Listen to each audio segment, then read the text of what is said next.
Hello everybody, welcome to divinely guided 7777। कैसे हैं आप सब लोग। मैं आ गई हूँ एक और फ्रेश रीडिंग के साथ और आज की रीडिंग होगी जनाब, it's going to be a kind of ex love reading. और आप इसको ये भी कह सकते हैं कि अगर आपके पर्सन और आपके दरमियान थोड़ा सा कुछ मामला ठंडा हुआ है तो उसके ऊपर भी ये रीडिंग हो सकती है। बट क्या आपके पर्सन आपको टेक्स्ट कॉल मैसेज करेंगे या नहीं, आपके एक्स आपको टेक्स्ट कॉल मैसेज करेंगे या नहीं। तो डेफिनेटली जितने भी लोग एक्स कैटेगरी में फॉल करते हैं, जिनका रिलेशनशिप कुछ दिनों के लिए एक्स कैटेगरी में आ गया है, तो ये रीडिंग उनके लिए होगी। क्या आपके एक्स पार्टनर आपको कॉल टेक्स्ट और मैसेज करेंगे या नहीं। वेल, ये जनरल रीडिंग है, टाइमलेस है, जनरल है, कलेक्टिव है। जब कभी भी आपकी नज़र से गुजरेगी तो ये आपका उस वक्त का मैसेज है। मैसेज आपने वही लेना है जो लगे आपको अपनी सिचुएशन से मैच करता हुआ। टैरो में ये मैसेजेस आए हैं, सब आपने अपने ऊपर इम्पोज नहीं करने और इनकी बेसिस पर आपने कोई भी फाइनल डिसीजन नहीं बनाना। अपनी प्राइवेट रीडिंग करवाएं। डिस्क्रिप्शन बॉक्स में मेरा नंबर मौजूद है, साथ ही में सेकंड चैनल का लिंक मौजूद है और दोनों ही चैनल्स पर रीडिंग लेने के लिए मेरा कॉन्टैक्ट नंबर एक ही है। तो देखते हैं कि आपके पर्सन की, आपके एक्स पर्सन की इस वक्त सिचुएशन क्या है। आप जिस पर्सन को एक्स कैटेगरी में रख रहे हैं उसके बावजूद आप उसके लिए रीडिंग देख रहे हैं, तो उनकी लाइफ में क्या सिचुएशन है, उनकी तरफ क्या मसरूफियात हैं, वो किस तरह की फीलिंग्स में हैं। Let's check. क्या आपके एक्स आपको कॉल टेक्स्ट या मैसेज करेंगे या नहीं। क्या आपके एक्स आपको कॉल टेक्स्ट या मैसेज करेंगे या नहीं। टॉकिंग तो आ गया है जनाब। Interested, awaiting messages, text, calls, email, talking मोर। शो तो बहुत कर रहे हैं कि जैसे इनफैक्ट बातें आजकल बहुत ज़्यादा चल रही हैं, बहुत ज़्यादा चल रही हैं। हर वक्त बहुत बेताबी से मैसेज का इंतज़ार रहता है, मुंतज़िर रहते हैं। सेपरेशन फेज़ है, चलें इतना तो कंफर्म हुआ। उदासी भी है, कड़वाहट भी है, आपको याद भी कर रहे हैं, आपके बारे में सोच भी रहे हैं और एक बहुत ही गैर यकीनी सी, बेयकीनी सा कि इस रिश्ते का क्या है, ये रिश्ता कैसा है, ये रिश्ता क्यों हुआ, ये रिश्ता ऐसा क्यों रहा, इस रिश्ते में आगे क्या होगा। इस तरह की बातें बहुत ज़्यादा हैं। आपकी पिक्चर्स देख रहे हैं, आपको याद कर रहे हैं और ज़्यादा। पुराने लम्हे, पुराने मोमेंट्स, पुरानी बातें, जितने भी आप लोगों ने इवेंट्स गुजारे हैं साथ में। हर तस्वीर इंसान देखता है, उसको देखने के बाद वो लम्हा याद आता है, फिर पूरा फ्लैशबैक हो जाता है। क्या कर रहे थे उस वक्त, क्या हो रहा था उस वक्त, क्या चल रहा था, ये तमाम चीज़ें नज़र आ रही हैं। इफ़ उन्होंने आपकी कोई एल्बम क्रिएट की हुई है तो वाकई उसके ऊपर कोई तस्वीरें देख रहे हैं, पुरानी तस्वीरें बहुत ज़्यादा देख रहे हैं। The dragon fly light hearted energy में हैं और एक चेंज जा रहे हैं। हो सकता है बहुत सारे पर्सपेक्टिव इनको समझ में आ रहे हों, क्या क्या नज़रिए थे, किस वजह से सब कुछ ऐसा हुआ, क्या मामला था, किस तरह का रिश्ता था। हो सकता है इन्होंने आपसे कोई न्यू बिगनिंग की बात आई है, liberation, reborn and transition, tragic ending. Big chance. हो सकता है आपके पर्सन ने आपसे कोई ऐसी तस्वीर शेयर की हो जो ब्लैक एंड वाइट हो और उसमें वो अपने फादर के साथ खड़े हुए हों, खड़ी हुई हों या खड़े हुए हों। कोई एक ब्लैक एंड वाइट पिक्चर है, अभी भी शायद उनके प्रोफाइल पे ये अपलोडेड होगी, पब्लिक हुई भी होगी, देख सकते होंगे आप आसानी से ये वाली पिक्चर। अगर आप स्क्रॉल करेंगे उनकी एल्बम को तो ये तस्वीर वहाँ पर नज़र आती होगी। आपके साथ जब आपको ये पिक्चर वो एक्सप्लेन कर रहे होंगे कि पिक्चर कब की है, ये पिक्चर कहाँ खिंचवाई थी, क्या हो रहा था उस वक्त, तो वो बात अगर जहन में गुजरती है तो इंसान को अपनी कंपनी भी याद आ जाती है। तो ये चीज़ लग रही है।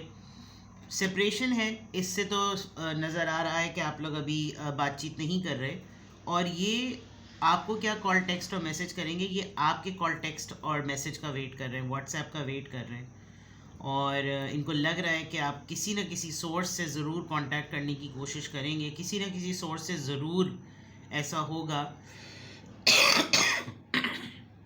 कि बात करने का मौका मिलेगा।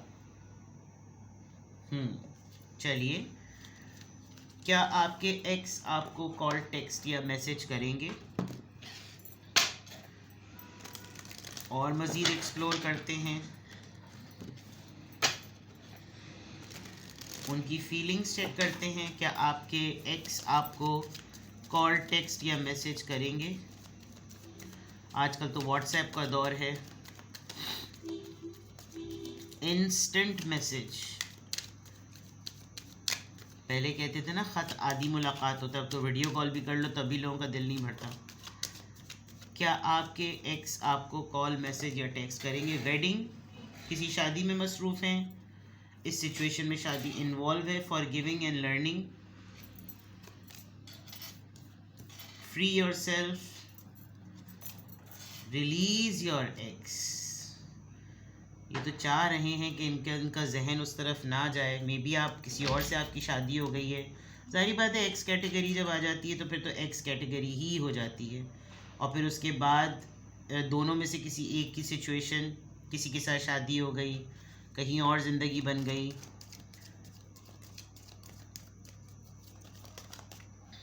मे बी इनके हस्बैंड या वाइफ में से कोई बहुत ज़्यादा स्ट्रिक्ट चेक रखता है इनके ऊपर, और इनके लिए कॉल, टेक्स्ट करना इतना आसान नहीं है, बिकॉज इसमें नज़र आ रहा है कि ये सिचुएशन जो है वो शादी को इन्वॉल्व करती है।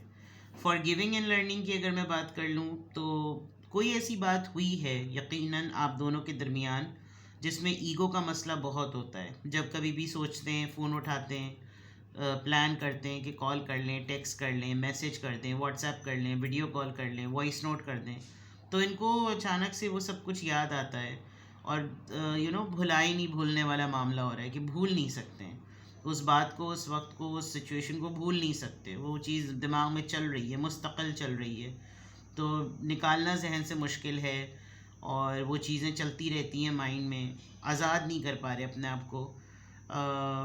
कभी कभी इनको लगता होगा कि अगर वो बहुत ज़्यादा बहुत ख़ास इंडिविजुअल है तो फिर मैं भी बहुत ख़ास इंडिविजुअल हूँ। अगर उसकी सेल्फ़ रिस्पेक्ट है तो मेरी भी बहुत सेल्फ़ रिस्पेक्ट है। अगर उसने कंसिडर नहीं किया तो मैं भी कंसिडर ना करूँ। ईगो का जो मसला मैंने कहा है, इनको बहुत हद तक ख़ुद भी बहुत ज़्यादा बर्डन फील होता है। इनको लगता है कि ये ख़ुद भी उस रिलेशनशिप से, उस यादों से, उन चीज़ों से नहीं निकल पा रहे हैं।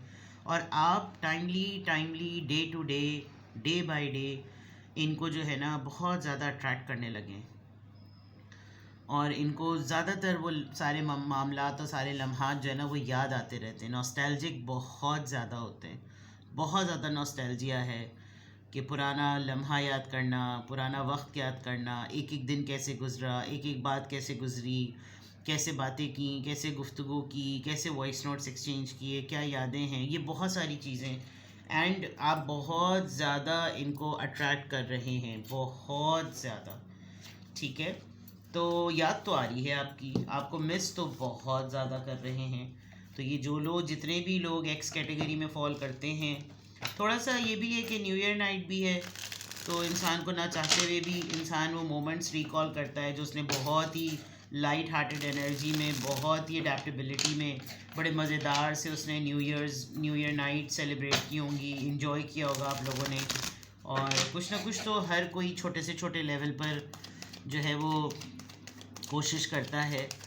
बट लेट्स सी कि क्या आपके एक्स आपको कॉल, टेक्स्ट, मैसेज, व्हाट्सएप करेंगे या नहीं। Please tell me the energy, क्या आपके एक्स आपको कॉल, टेक्स्ट, मैसेज करेंगे या नहीं। द हैंगमैन, पाइसीज,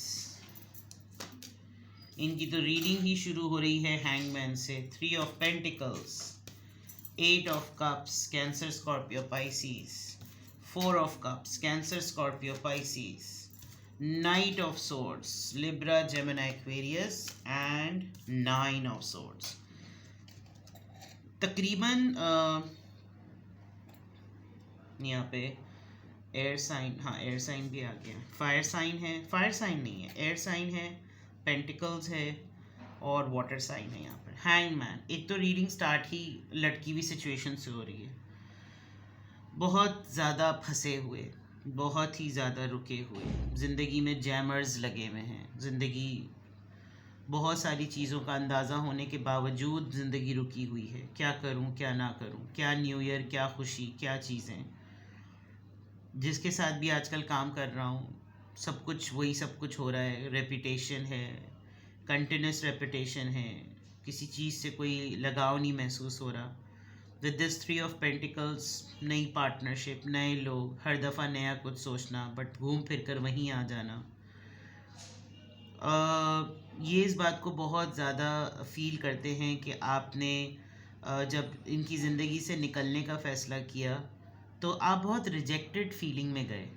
आपको लिटरली फील होता था कि आप कितना इग्नोर्ड हुए हैं, आपने कितना महसूस किया है। शायद इनको उस वक्त तक अंदाज़ा नहीं था, ये अपने ही किसी कामों में, अपने ही किसी मंजन में चल रहे थे, और आप इनके सामने इनको बता के इनको लगा कि ये बस कहने की बात है, बस ये ऐसे ही जाना है और कुछ भी नहीं होगा, देखना वापस आ जाना होगा इसका। बट आपने शायद प्रूव किया। आपने फिर जब इन्होंने आपको किसी भी तरह की कोई चीज़ ऑफ़र की है, कुछ चीज़ें रिफ्यूज़ल में नज़र आ रही हैं। जैसे जो ये चाहते थे, जिस तरह की चीज़ें ये चाहते थे, इन्होंने उसके साथ कॉम्प्रोमाइज़ किया और अपनी मर्ज़ी से अपनी सिलेक्शन की है, लेकिन फिर भी ये बहुत ज़्यादा इम्पल्सिव हुए हुए हैं, बहुत ही ज़्यादा इम्पल्सिव। परेशान नज़र आ रहे हैं, अपसेट नज़र आ रहे हैं, उलझे हुए नज़र आ रहे हैं, खौफज़दा नज़र आ रहे हैं, डर लगता है, रोना आता है, परेशानी होती है। जो एनर्जी नज़र आ रही है वो तो बहुत ही अपसेटिंग है, बहुत ही बेजार, बहुत ही कोफ्तज़दा, किसी चीज़ में कोई मज़ा नहीं, कोई चीज़ अच्छी नहीं लग रही, सब चीज़ें ऐसी खटर पटर सी वो चल रही हैं, और हर किसी से फ़ाइट्स बहुत ज़्यादा हो रही हैं। और बहुत ज़्यादा इनको सबसे ज़्यादा ये चीज़ याद आ रही है कि मैंने इसको, जब ये मेरी ज़िंदगी से इसने निकलने का फ़ैसला किया तो मैंने कुछ भी एज सच स्ट्रॉन्ग चीज़ ऑफ़र नहीं की जिससे ये रुकने का इसका चांस हो, जिससे इसका पलटने का चांस हो। और अब ये सब चीज़ें अंदाज़ा ही लगाते रहते हैं, और इनको अंदाज़ा बड़ी शिद्दत से होता रहता है। इनको बहुत ज़्यादा इस बात का ख्याल आता रहता है कि चीज़ें कितनी रुक सी गई हैं, चाहे वो खुशी है, चाहे वो जोश है, चाहे वो वलवला है, जो भी चीज़ है वो रुक सी गई है। लेट्स सी, क्या आपके एक्स आपको कॉल, टेक्स्ट या मैसेज करेंगे? कार्ड्स तो बहुत ही डिसअपॉइंटिंग है, सॉरी टू से। दी हैंगमैन, ये क्या चीज़ें हैं जो बिल्कुल जैमर्स की तरह रुकी हुई हैं? Please guide me. इंसाफ, जो डिवाइन ने कर दिया वो कर दिया, जो आपने अपने लिए फ़ैसला ले लिया ले लिया। इनका ना कोई उस वक्त इनपुट था, ना इनका इस वक्त कोई इनपुट है। इनको लगता है कि ये खुद ही फ़ैसला करना सही था, शायद ये चीज़ें इसी तरह होनी थी, और अगर मेरे ख़िलाफ़ फ़ैसला गया है, मतलब ख़िलाफ़ से ज़्यादा मेरी मर्ज़ी के अगेंस्ट कोई फ़ैसला हुआ है, तो अब मुझे अब एहसास हो रहा है, तो फिर मैं अब क्या करूं जब मैंने उस वक्त कुछ नहीं किया। तो 3 ऑफ पेंटिकल्स, ये कोलैबोरेशन और पार्टनरशिप का किस तरह से कार्ड आया है। पेज ऑफ पेंटिकल्स, इनका दिल नहीं लग रहा किसी चीज़ में, ये अपना बिल्कुल ऐसा कंट्रीब्यूशन दे रहे हैं कि ना ही दें तो बेहतर है, ऐसा कंट्रीब्यूशन।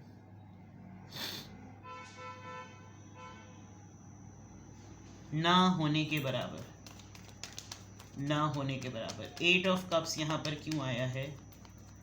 8 ऑफ कप्स यहाँ पर क्यों आया है?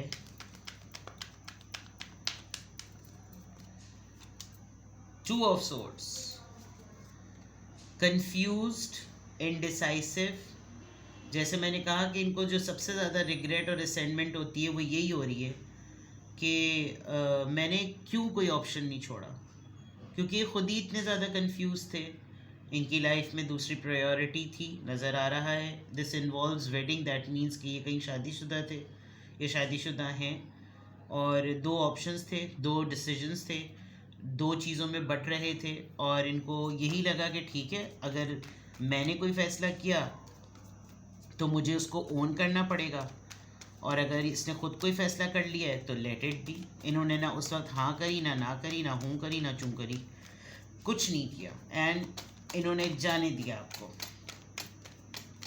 4 ऑफ कप्स यहाँ पर क्यों आया है? 4 ऑफ कप्स, 7 ऑफ सोर्ड्स। एक तो ये मामला बड़ा सीक्रेसी में रहा है, बहुत खामोशी से इन्होंने ये सारी चीज़ें होनी दी, और ये क्या फ़ील करते हैं, इनके क्या तासुरात हैं, इन पे क्या गुज़री, इन्होंने कैसे लिया इस सिचुएशन को, इनका क्या करना बनता है, क्या ये इतने ज़्यादा इस मामले में अपसेट हुए या इनके ऊपर कोई फ़र्क पड़ा, इन्होंने ये सब चीज़ों को छुपा के रखा। इनको हो सकता है PSTD हो, पोस्ट स्ट्रेस सिंड्रोम जो होता है, डिसऑर्डर जो होता है, वो इनको हो सकता है वो हुआ हो और इनको बाद में रियलाइज़ हुआ हो कि ओ ये तो लाइफ से एक बड़ी चीज़, बड़ा असासा जिसे कहना चाहिए, एसेट जिसको कहना चाहिए, वो निकल गया है। लेकिन ये किसी को शुरू से ये सीक्रेटिव रहे हैं और अभी भी सीक्रेटिव रह रहे हैं। Night of swords, night of swords यहाँ पर क्यों आया है? नाइट ऑफ सोर्ड्स यहाँ पर क्यों आया है? इनको इस ब्रेकअप पे गुस्सा आता है, इनको इस एंडिंग पे गुस्सा आता है। ये देखिए ना, ट्रेजिक एंडिंग। इनको इस बात पर बहुत ज़्यादा गुस्सा आता है कि क्यों नहीं है मेरी लाइफ में, क्यों नहीं है, क्यों इसने तमाम चीज़ों को डेडलॉक लगा दिया, क्यों चीज़ें डेड एंड पर आ गई हैं। 9 ऑफ सोर्ड्स, ये हर किसी से लड़ रहे हैं, हर किसी से झगड़ा करते हैं, चीखो पुकार होती है। 9 ऑफ सोर्ड्स 9 ऑफ सोर्ड्स यहाँ पर क्यों आया है? एस ऑफ कप्स, ये इतने ज़्यादा परेशान हैं इतने ज़्यादा अपसेट हैं, इनको लिटरली रोना आ रहा होगा और ये बहुत ज़्यादा हार्ट ब्रेक में हैं, बिकॉज़ ये आपको यह याद जब भी कर रहे हैं तो इनको बहुत ज़्यादा इमोशनली ये ओवरवेलम हो रहे हैं। इनको बहुत फीलिंग हो रही है इस बात की कि मैं इतना पुरखुलूस और इतना बेलौस मोहब्बत मैंने अपने हाथों से ज़ाया कर दी, या मेरे हाथों से वो चीज़ निकल गई। मुझे अब एक इतनी बड़ी कमी महसूस होती है, यानी कि हकीकतन जो एक अनकंडीशनल मोहब्बत का जो इनके पास एक चार्म था, एक लकी चार्म था, वो इनके हाथ से जा चुका है, जिसको सोच सोच के इनको और ज़्यादा गुस्सा आता है, और ज़्यादा रोना आता है, और ज़्यादा अजीब सी इनकी ना कैफियत हो जाती है। तो कैफियत ही क्यों पढ़ रहे हैं, कैफियत ही देख रहे हैं। अब फाइनली देखते हैं। वैसे तो बहुत ज़्यादा डिसअपॉइंटेड लग रहे हैं और रीडिंग बहुत डिसअपॉइंटेड आई है, बड़े पछतावे नज़र आ रहे हैं। एक्स हैं, बहुत अच्छे मौक़े इन्होंने खो दिए, बहुत अच्छा इंसान इन्होंने खो दिया। आपको जाते वक्त इन्होंने रोका नहीं, इनको लगा कि शायद मजाक चल रहा है, लेकिन अब आहिस्ता आहिस्ता हर चैप्टर को ये रिविज़िट करते हैं तो इनको ख़याल होता है कि इन्होंने बहुत बड़ा असासा इनके हाथ से निकल गया है और they can not do it, they can not do any thing about it, because कुछ चीज़ें डिवाइन एंड पर हुई हैं, कुछ चीज़ों में ये कंफ्यूज थे, चीज़ों को सीक्रेट रखा, किसी से डिस्कस नहीं कर सकते, ट्रेजिक एंडिंग हो गई और परेशान बेइंतहा हैं। क्या आपके पर्सन एक्स जो हैं आपको कॉल, टेक्स्ट, मैसेज करेंगे या नहीं? हाई प्रीस्टेस, पाइसिस,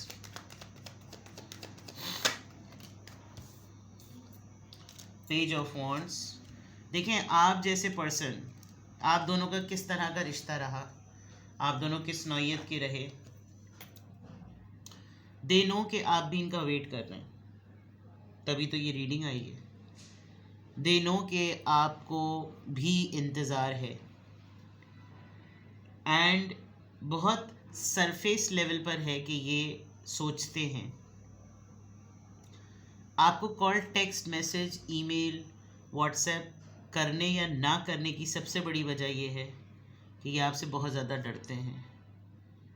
इनको आपके बहुत सारे सवालात के एक आध जवाब भी नहीं देने।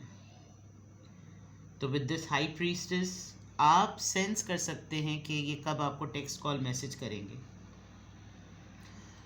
आपको भी मालूम है कि ये किस किस वक्त तक कर सकते हैं, क्या एक्सपेक्टेड टाइमिंग या क्या एक्सपेक्टेड लम्हा वो हो सकता है। लेकिन शायद आपको भी और इस एक्स पर्सन को भी पता है कि उस गली जाना बनता नहीं है। Uncertain future and this situation involves marriage.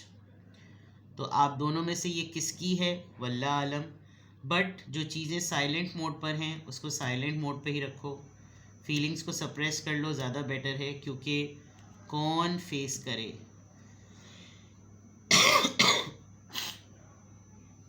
तो ये है आपकी reading. Well I am very sorry to disappoint you, but आपके पर्सन की, आपके एक्स पर्सन की रीडिंग आई ही ऐसी है। तो think for the best and hope for the worst. ठीक है, तो ये होप फॉर द बेस्ट होता है, think for the worst vice versa कर लें।